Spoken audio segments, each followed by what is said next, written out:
Olá, seja bem-vindo à segunda temporada do Adcast. Eu sou o Pedro Lipkin e apresento este podcast com meu amigo Luiz Evangelista. Tudo bem, Luiz? Tudo certo, Pedro. Tô animado pra gente continuar a série que começamos com o episódio de número 15. É isso mesmo, nosso start dessa temporada é com uma minissérie sobre o Open Banking. 4 episódios trazendo feras do mercado para nos dar mais clareza e direção sobre o assunto. Afinal, Open Banking interessa a todos, seja você pessoa física, pessoa jurídica.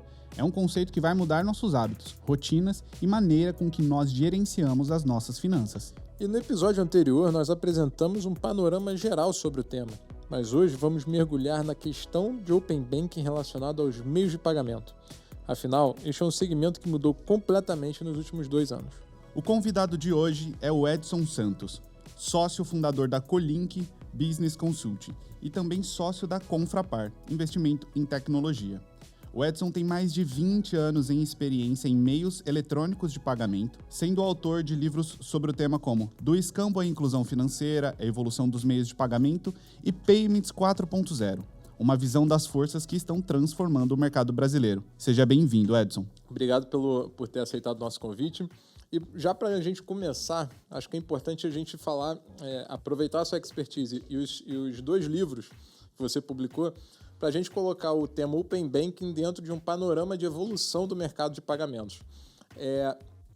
Como você tem visto, como você vê a evolução do mercado, de mais concorrência, de mais autonomia para os clientes, inclusive mais instituições financeiras e instituições de pagamento, à luz do Open Banking? É um movimento natural? Como é que você está vendo essa evolução e quais são as perspectivas disso? É uma excelente pergunta. Você sabe que a gente discute isso, de certa forma a gente discute um pouco isso no Payments 4.0, e eu e o Luiz, o meu coautor, meu sócio e coautor, nós acreditamos que o pagamento não existe por si só. É evidente, o que eu vou falar parece absurdo, mas você tem hoje uma indústria de pagamento que só faz pagamento. Uma indústria fantástica, enorme, grande, tem grandes empresas, tem empresas com valuation na Bolsa de Valores, tanto aqui quanto nos Estados Unidos, super valorizado. Mas o pagamento não existe por si só, ele existe porque existe o comércio, seja de produtos ou serviços, incluindo os serviços financeiros. Muito bem. É natural que no passado você crie uma indústria separada para poder atender uma necessidade específica e uma demanda que envolve tecnologia e simplicidade, facilidade, segurança principalmente. Mas na medida que a tecnologia evolui, eu acho que será muito natural que o pagamento seja de volta incorporado no comércio, seja ele do que for, de produto ou serviço. De tal maneira que você não precisa mais pensar em pagamento. Eu dou exemplo, e todo mundo conhece, o exemplo do Uber. Você chama o carro, você entra no carro, sai do carro e nem lembra. Talvez até que pagou. É óbvio que você sabe o valor, é óbvio que você já comandou, mas está pago já. Então, essa experiência de ter o pagamento saindo naturalmente, automaticamente, é algo importante. Eu vou demorar um pouquinho para responder a tua pergunta, mas observe o seguinte. Houve uma época em que, antes de entrar numa loja, nós olhávamos na vitrine da loja para ver se a bandeira do nosso cartão, do cartão de crédito que a gente portava, era aceito naquela loja. Hoje, ninguém mais faz isso. A gente não investe mais, não gasta nenhum dinheiro em sinalização de ponto de venda. Isso é uma coisa automática. Se você entrar no lugar, ele vai ter que dizer para ti antes que não aceita cartão de pagamento, que é uma coisa meio absurda. Você fala, como assim, né? Contra-intuitivo, inclusive, né? Então, veja, digamos, uma parte dessa desmaterialização da sinalização, o fato de que quase todo mundo está aceitando meios de pagamento eletrônico, seja através de um cartão ou não, isso vai ficando cada vez mais comum e vai simplificando o uso e a vida de quem paga e de quem recebe. Aí você me perguntou o que o Open Bank tem a ver com isso. Tem tudo a ver. Se nós olharmos para a fase 3 que deve acontecer, se não houver atraso, 30 de agosto, nós vamos ver a figura do iniciador de pagamento. Muito bem. Nós vamos falar mais sobre isso, mas só para responder a tua primeira pergunta. Mas essa frase é o que eu acreditamos que é o cruzamento do Open Banking com o Pix e com o sistema de pagamento de maneira geral. Então, com o iniciador de pagamento, claro, muito bem definido, eu posso estar em qualquer ambiente e acessar qualquer das minhas contas para executar um pagamento. É assim, para responder, para não ficar alongando a sua primeira pergunta, é aí que eu vejo a integração entre os dois e as possibilidades de novos negócios, de novas ideias aumentarem, não só para a pessoa física, mas principalmente para as empresas, e a gente pode falar um pouquinho mais disso depois. Interessante o seu ponto, Edson, justamente porque obviamente, né, a premissa do Open Banking é uma autonomia e você sai da instituição financeira e passa para o cliente total autonomia e controle sobre a informação que é dele, né, e as decisões são dele. Claro que isso tem uma mudança de paradigma, né, do que é a indústria hoje, né, lembrando uma frase do Bill Gates lá de 94, né, os bancos não são necessários, mas os serviços financeiros sim, né? Então, assim, é um pouco é uma mudança de paradigma que ele já previa lá atrás e agora a gente está vendo se materializando. Mas existe uma complexidade nessa implementação muito grande, né? Inclusive, o seu comentário de que a indústria se tornou mais complexa é um tremendo desafio, né? Porque a interoperabilidade entre os agentes ali para ofertar, para chegar nesse nível de entrega, não é trivial. Como é que você está vendo essa implementação? Como é que as instituições estão atuando nisso e o que você acha que é o caminho? Muito interessante. Vamos dar 2 passos para trás. Se eu preciso, enquanto pessoa física, se eu preciso de um crédito para financiar a compra de um produto, uma viagem, um serviço ou qualquer coisa, eu tenho a quem eu vou recorrer. Se eu for numa fintech ou num varejista e pedir esse crédito, talvez ele não tenha informação suficiente a meu respeito para me dar o melhor crédito. Quem tem relacionamento comigo? O meu banco, que eu tenho há 40 anos uma conta no banco. Então ele me conhece, ele sabe se eu já tomei crédito lá, ele tem um histórico e tudo mais. Fora desse banco, existe uma tentativa de criar um birô positivo, né? Nós só tínhamos o birô negativo, tá certo? Isto é, se o Edson deixou de pagar alguma coisa na vida, fica registrado lá, ele tem uma informação a respeito dele, mas é da forma negativa. O Edson deve, o Edson não pagou, ou qualquer coisa assim. O birô positivo ele veio para melhorar, mas veja, nem todas as informações a respeito da minha história estão no birô positivo. Ele tenta buscar o máximo de informação e cria, na análise deste birô, talvez um score a respeito do que ele entende que deveria ser o meu score de crédito. Mas essa informação ainda é pouca. Então, os novos agentes, ou eu fico nos bancos tradicionais, ou eu vou para os novos agentes, são as fintechs, elas tentam buscar outras informações que não estão necessariamente relacionadas à transação que eu tive no banco, porque ela não tem acesso, e ela tenta entender, né? Tem uma frase muito interessante, né, que é o que dizia a nossa avó: diga-me com quem andas, te direi quem és. Então, se eu tenho um grupo de amigos e eles têm um bom score, teoricamente eu também tenho. Essa é uma das vertentes. Mas isso ainda é muito difícil de se trabalhar, difícil de se obter e requer o desenvolvimento de algoritmos que interpretam isso, né? Eu vou contar uma brincadeira, não é brincadeira, é sério. Há alguns anos atrás eu tive contato com uma empresa que fazia microcrédito e estava querendo vir para o Brasil.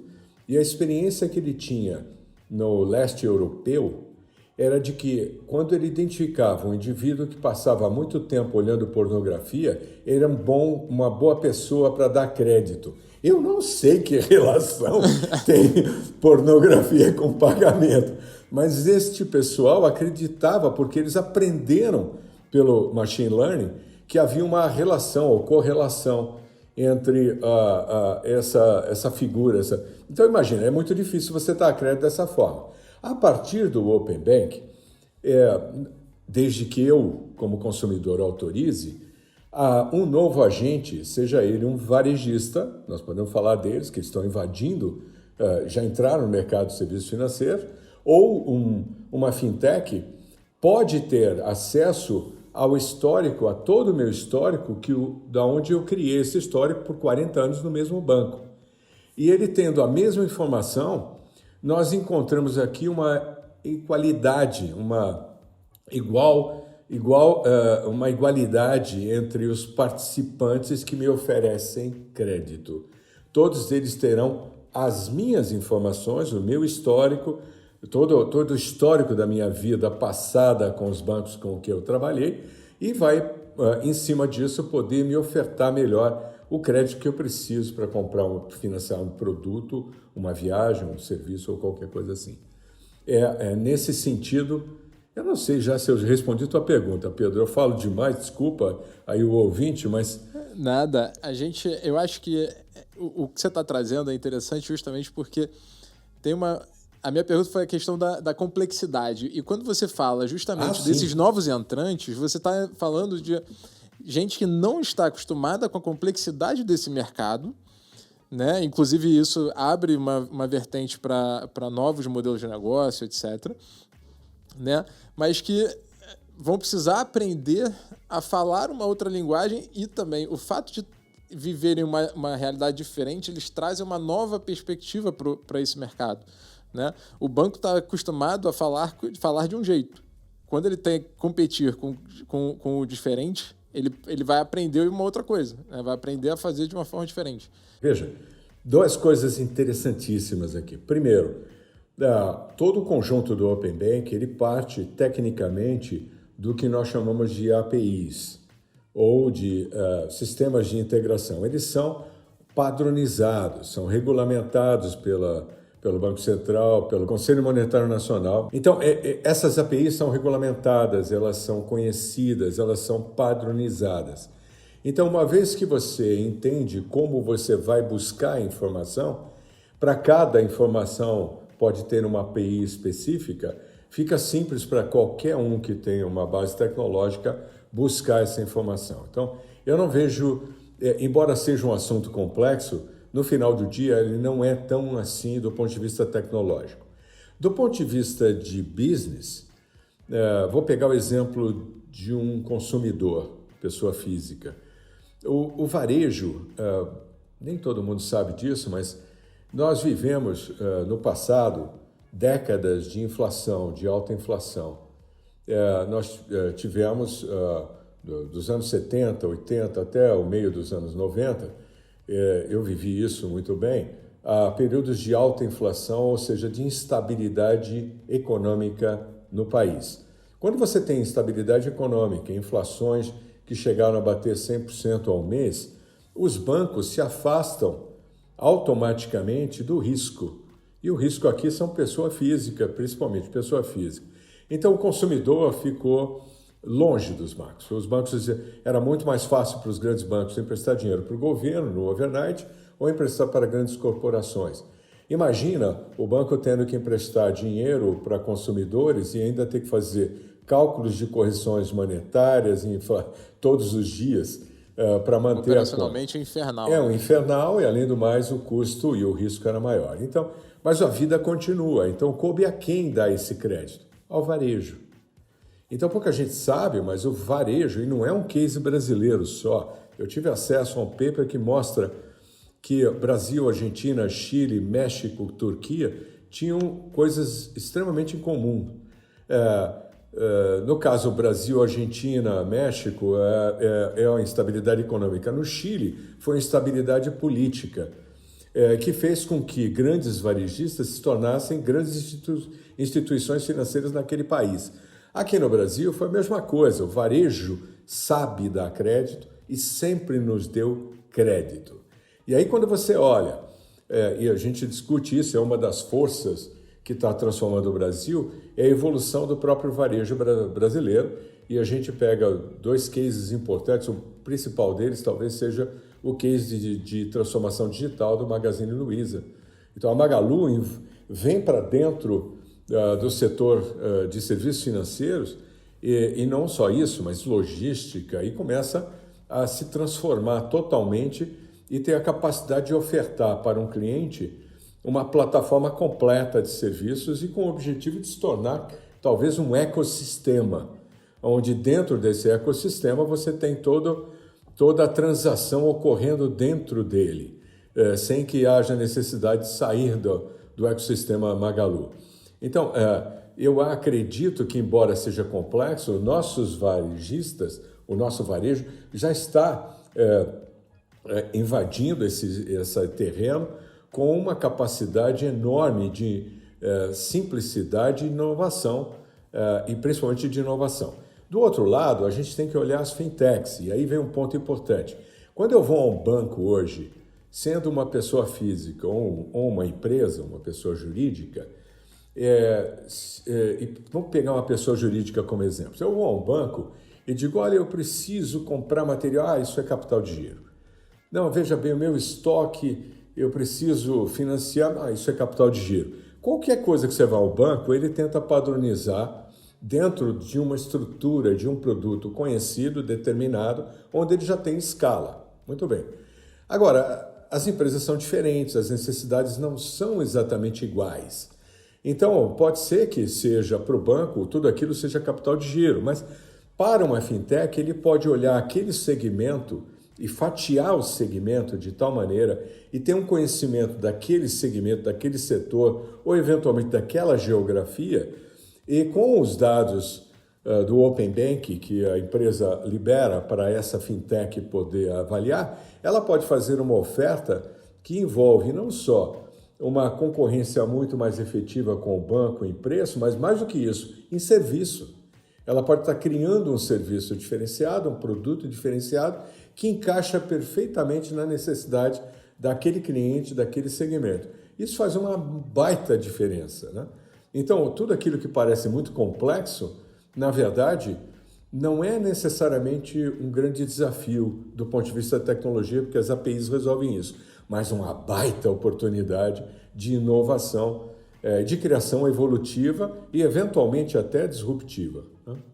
É assim que eu vejo. O Edson, eu vejo na tua fala, com o protagonismo do varejo, a ascensão das fintechs, você vê uma preocupação dos bancos, assim, ou você inova e traz benefícios claros para o seu cliente, ou você vai perder o protagonismo que você tem hoje na questão de vida financeira do público?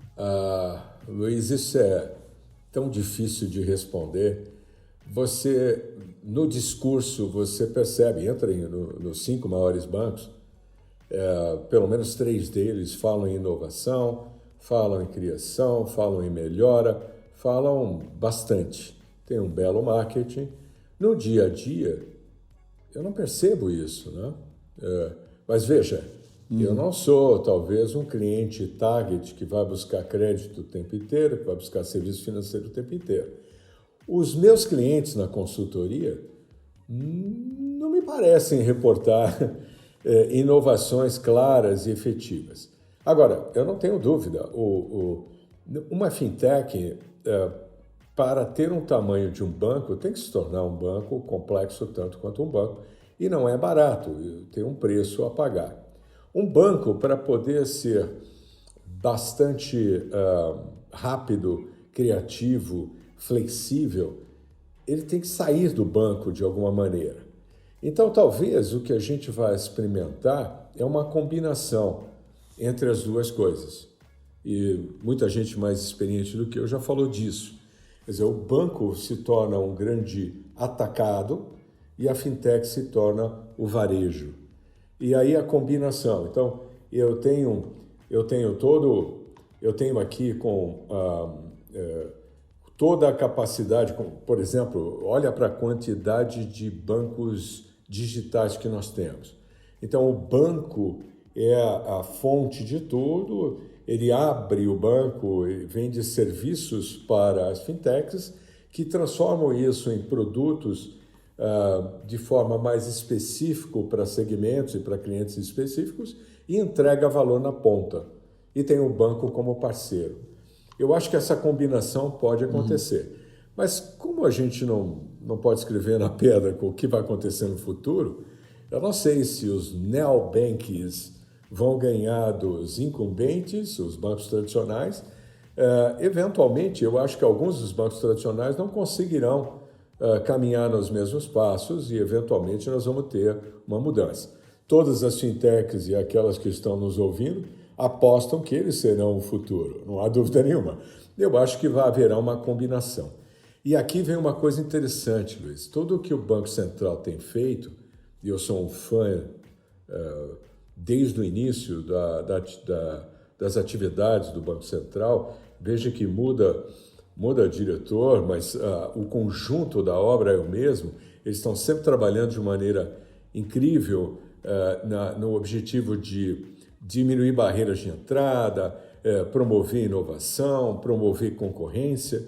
E eu acho que daqui para frente a gente só vai colher frutos de tudo que o banco vem fazendo, principalmente a partir de outubro de 2013.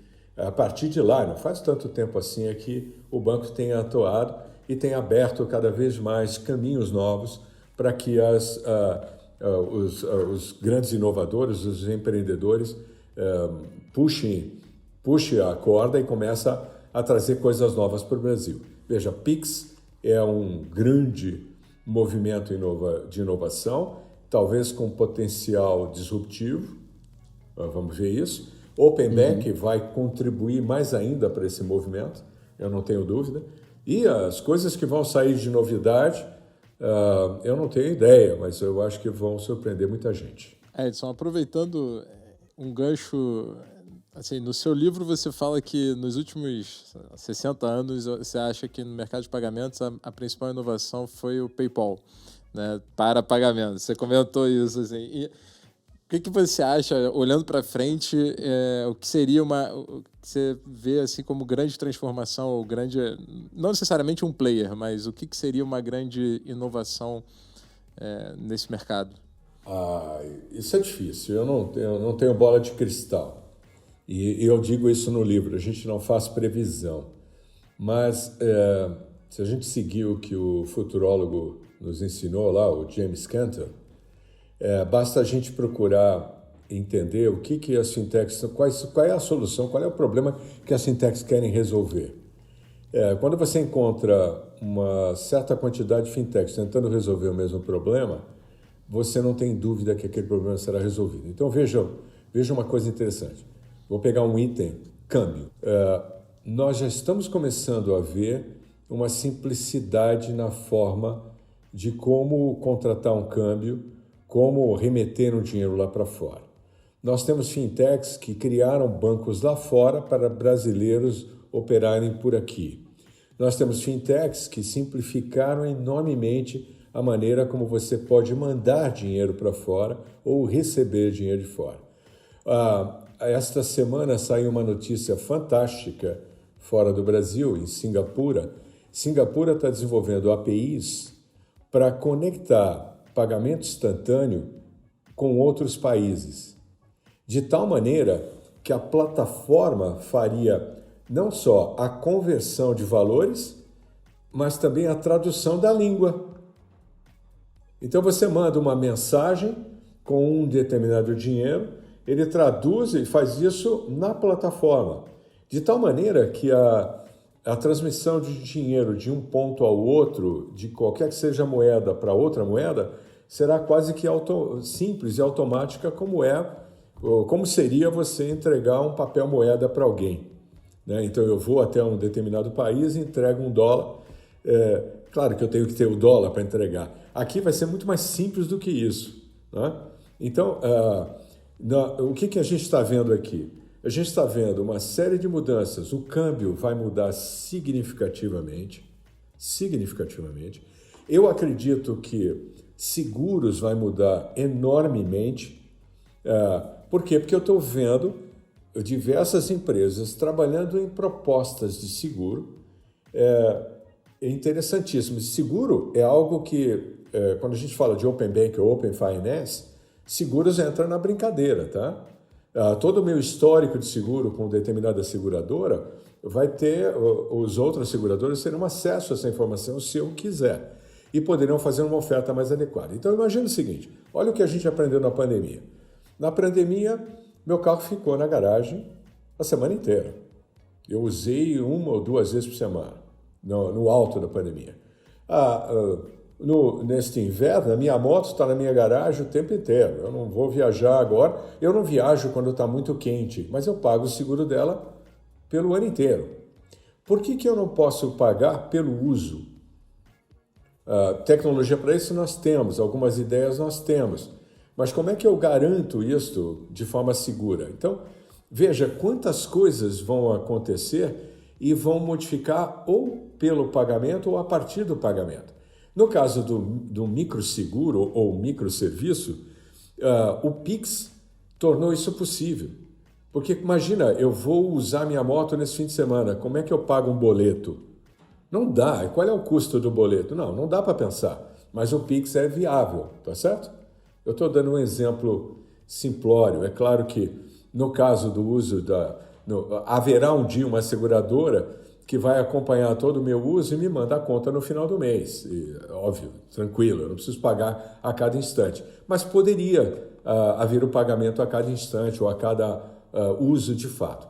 Então, se nós olharmos para o que essas startups estão pensando e incorporando o pensamento de como eles querem ofertar o serviço, e vamos lembrar, daqui a 9 anos e meio, a gente fala isso também no livro, o consumidor, que será responsável por 70% do consumo no mundo e no Brasil, são os millennials e a geração Z. A geração Z é totalmente nativa digital. Ela não pode imaginar alguma coisa feita fora de uma coisa simples, rápida e com acesso no seu celular ou no seu relógio. Então, não dá para falar em bola de cristal do que vai acontecer, mas alguns setores vão mudar radicalmente, ou pelo menos nós vamos ter a oportunidade disso. Respondi a tua pergunta, Pedro? Falei demais, né? Respondeu super bem. Não, mas respondeu já entrando, inclusive, no papo de Open Finance, que é o próximo episódio. Edson, o que eu acho muito legal aqui do nosso podcast é que, além de a gente ter dicas de especialistas, a gente também dá algumas oportunidades aí de empresas inovarem, né? Você falou aqui da questão das seguradoras que trabalham por uso. Isso eu acho sensacional. Eu espero que isso seja algo que esteja no mercado em breve, né? Com a integração de Pix, enfim. Mas, infelizmente, o nosso episódio precisa ser encerrado. A gente chegou aqui ao final e eu queria convidar todos os nossos ouvintes também a ficarem atentos ao nosso próximo episódio sobre Open Finance, que também será com a participação do Edson. E, Edson, queria te agradecer por essa participação sua. Muito obrigado e a gente se vê no próximo episódio de Open Finance. Eu que agradeço a oportunidade. É gostoso conversar com vocês. Gostei da brincadeira. Pode me chamar para o próximo, eu estou disponível, tá bom? É isso aí, pessoal. A gente tem muito assunto ainda para explorar e queremos falar ainda mais com o Edson. Então, fique ligado que na próxima semana voltaremos com ele aqui, mas com foco em Open Finance. Pois é, afinal, o Open Banking é o início de uma reestruturação de todo o sistema financeiro. É isso aí, Edson. A gente fica por aqui e te espera para continuarmos o papo no próximo episódio. Um abraço, gente, e até mais.